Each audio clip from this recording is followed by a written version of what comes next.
Surah ke-15 ayat 40. Ya, silakan dicatat atau nanti langsung dibuka mushafnya. Surah 15 itu surah apa? Al-Hijr. Apa artinya Al-Hijr? Kalau batu hajar. Ya kan? Kalau batunya disusun menjadi semacam sekat, baru bentuk benteng, ya, membentuk satu ruang seperti benteng, itu hijr namanya.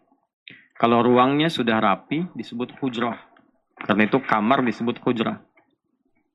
Kalau kamarnya sudah agak banyak, maka disebut dengan bait. Kalau tempat istirahat sementara disebut manzil.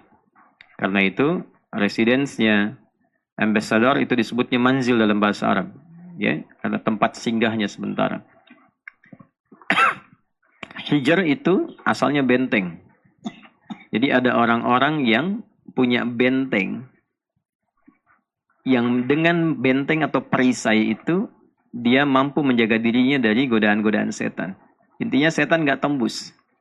Dia mau goda dari depan, dari belakang, dari kanan, dari kiri, tapi nggak tembus. Ya, maka intinya di ayat ke-40. Itu pengakuan setan sendiri, Pak. Setan sendiri yang menyampaikan di hadapan Allah Subhanahu wa taala. Nanti statementnya ada di beberapa tempat seperti di An-Nisa, di Al-A'raf, dan puncaknya di Al-Hijr. Nah, di Al-A'raf kita temukan dia katakan akan aku goda dari depan, belakang, kanan, kiri. Di An-Nisa aku akan ambil bagian tertentu dari manusia untuk aku provokasi, kan? Kemudian puncaknya di Al-Hijr. Saat masuk ayat 40, illa ibadaka minhumul mukhlasin. Ada di situ? Ya. Nah, di antara sekian hamba itu yang digoda, ada yang nggak bisa aku tembus. Nah, ada yang nggak bisa setan tembus. Siapa itu? Pertama punya sifat ibad. Ya kan? Punya sifat apa? Ibad. Apa itu ibad? Ibad itu jamak dari kata abdun. Jamaknya disebut dengan ibadun. Abdun itu singkatnya hamba yang mengoptimalkan ibadah. Para nabi, rasul, ketika ibadahnya optimal, itu dipanggilnya bukan dengan nabi lagi, dengan abdun. Rasulullah SAW saat diisrakan, saking tingginya ibadahnya, diisrakan oleh Allah. Panggilannya bukan rasul, bukan nabi, tapi abdun. Quran surah ke-17 ayat 1 itu. Subhanalladzi asra bi abdihi. Nabi Zakaria saat meminta keturunan pada Allah dan meningkat ibadahnya, kan sering sholat, mendekat pada Allah, taqarrub, itu dipanggilnya abdun. Quran surah ke-19 tuh, ayat 2. Dzikra rahmati rabbika abdahu Zakaria. Kan? Nabi Daud, Nabi Sulaiman sama. Ni'mal abdu innahu awwab. Jadi dipanggilnya abdun, abdun, abdun.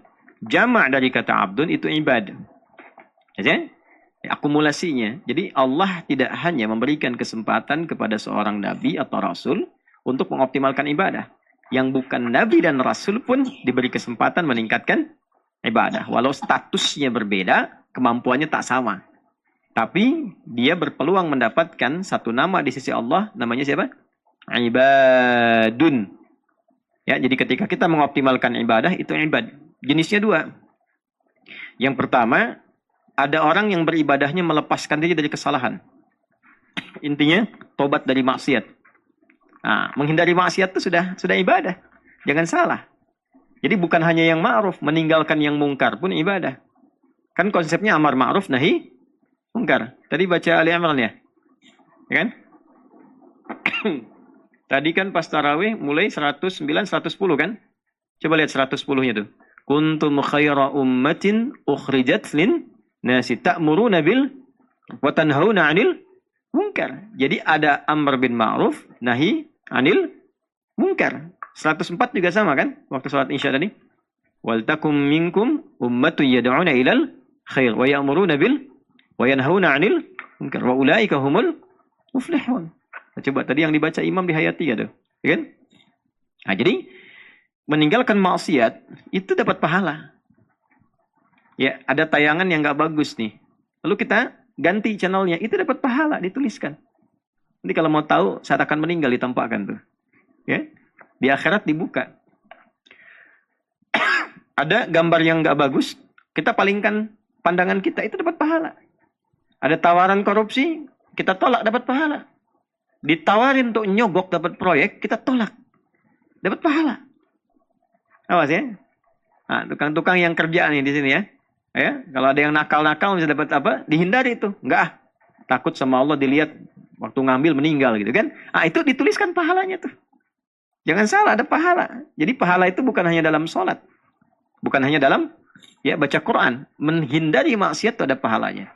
Karena itu ketika seorang hamba taubat dari dosa apapun, itu bukan hanya menggugurkan dosanya, tapi mencatatkan pahala di sisi Allah. Itu ada di Quran surah ke-39 ayat 53. Dipanggilnya ibad. Qul ya ibadiyalladzina asrafu ala anfusihim la taqnatu mir rahmatillah. Katakan Muhammad SAW, viralkan pada ibad, hamba-hamba aku. Ya kan? Yang taubat dari maksiat. Maksiatnya tingkat paling tinggi namanya israf. Jadi ada khati'atun, akhta', ada dzambun, ada dzunubun, ada dzunubun ma'adzulmi, ada israfun. 5. Yang pertama, akhta'a. Ya, khata'un. Kesalahannya khata'. Perbuatan dari kata akhta'. Oke, khata'. Kalau banyak dari kata khata', khati'atun, khotoya. Kalau kita ngaku banyak salah, khotoya, ya. Ada ujung kecil ya. Itu pengakuan. Waktu sholat itu, kita kan ngaku ya. Ada salah satu doa iftitah dari 12 itu salah satunya. Allahumma ba'id baini wa baina khotoya. Ya. Ya Allah, itu terjemahnya begini. Ya Allah, saya ngaku. Saya mengakui sebelum sholat ini saya banyak dosa. Banyak salah. Nah, kasih Allah yang memaafkan dan mengampuni dosa dalam bentuk khotoya itu disebut dengan al-afu namanya. Ya? Yang kedua ada dzambun. Dzambun. Ini. Kalau bangun subuh, kan besok subuh itu 4.38. Ada yang bangun 8.34. Salah nggak? Hah? Salah. Dosa nggak? Ah, belum tentu. Kalau dia kecapean, malamnya tahajudnya kecapean, tidur. Bangun-bangun 8.34 ya. Udah lewat sahur juga tuh. Ya, dia belum tentu dosa karena nggak sengaja, cuman tetap salah. Ya kan? Maka itu khata' namanya. Akhta'a, sifat Allah yang memaafkan, mengampuni itu disebut al-afu. Kalau dia sengaja meninggalkan subuh, dosa nggak? Dosa. Nah, namanya berubah dari khata' jadi dzambun. Allah pun tidak menginginkan hambanya punya dosa. Lahir bersih kok pulang kotor. Lahirnya kan bersih. Makanya orang ketawa kan. Coba ada nggak? Ada anak lahir, ibunya nangis, ada nggak? Bapaknya nangis, tetangganya nangis. Nggak ada. Yang ada ketawa. Anaknya nangis, orang menyambut ketawa. Kok bisa pulangnya kotor? Lahir bersih, pulang pun bersih lagi. Karena itu Allah tidak menginginkan ada orang pulang dengan dosa. Maka diturunkan sifat kedua namanya ghafir. Mengampuni dzambun. Bahkan ada surahnya surah ghafir. Surah Al-Mu'min. Surah ke-40. Lihat ayat ketiga. Ghafirid dzambi wa qabirit taubi. Ghafir pasangannya dzambun. Udah nggak sholat subuh. Ngajak temannya nggak sholat subuh juga. Salah nggak? Salah. Dan double salahnya. Udah nggak sholat. Ngajak temannya nggak sholat. Sholat nomor 2. Nomor 1 tiduran dulu juga. Baik. Nah itu disebut dengan dzunubun namanya. Jadi ada khati'atun, ada dzambun, ada dzunubun. Allah turunkan sifat ketiga namanya ghaffarun. Ghaffar.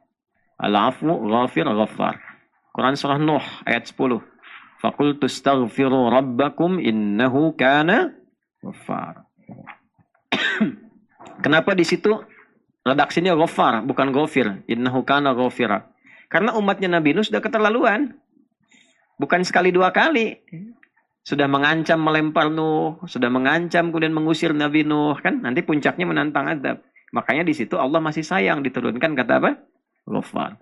Sudah nggak subuh, ngajak temannya nggak subuhan, mencela orang yang subuhan. Memang dia itu terlampau soleh aja. Mentang-mentang namanya soleh. Kita juga Hendrik biasa aja gitu ya. Nah itu udah nggak subuh, ngajak teman nggak subuh, mencela yang subuhan. Nah itu disebutnya dzunubun ma'azzulmi. Ada zalimnya. Dzunubun ma'azzulmi. Udah zalim, ya, kemudian dosa berlipat. Itu contohnya yang terkait kasus itu Quran surah kedua ayat 114. Wa man azlamu mimman mana'a masajidallahi ay yuzkara fiha ismuhu wa sa'a fi kharabiha. Itu pakai zalim. Wa man azlamu. Dah dosa pakai zalim. Allah turunkan sifat keempat disebut Ghafur namanya. Ghafur. Wah ini yang kelima sudah nggak subuhan, ngajak temannya nggak subuh, mencela orang subuh, plus merencanakan sendalnya habisin semua di luar. Huh?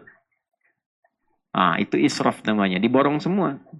Kalau perlu imamnya lempar juga dengan sendal itu. Ya. Itu israf.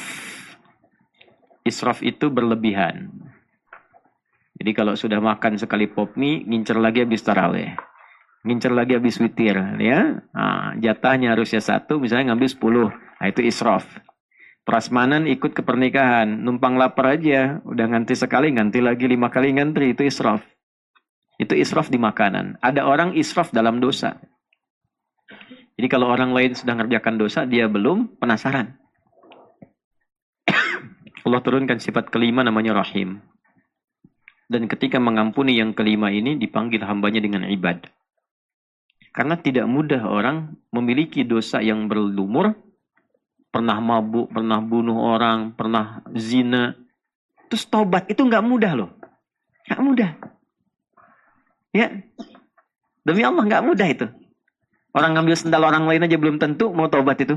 Ya. Sekarang pernah membunuh, pernah zina, pernah mabuk, pengen taubat itu nggak mudah. Makanya ketika taubat itu diapresiasi oleh Allah. Malah disayang. Karena dia melewati perjuangan besar untuk taubat. Mantan pembunuh, pezina, pemabuk. Wah temannya udah banyak, pemimpin geng. Mau taubat. Apa dikira mudah? Belum tentu. Ya ada tantangan, ada macam-macam konsultasi disebut. Udah ente tinggal sejengkal lagi ke neraka. Ya, itu nggak mudah. Makanya ketika dia mau taubat dipanggil hamba oleh Allah. Qul ya ibad. Pakai ya lagi. Qul ya ibadiyalladzina asrafu ala anfusihim la taqnatu mir rahmatillah. Nah, itu jenis ibad yang pertama. Ibad yang kedua itu hamba Allah yang ingin meningkatkan ketaatan. Setelah tobat dia pengen taat. Ya, atau ada orang yang memang menjaga diri dari maksiat tapi senang meningkatkan taat.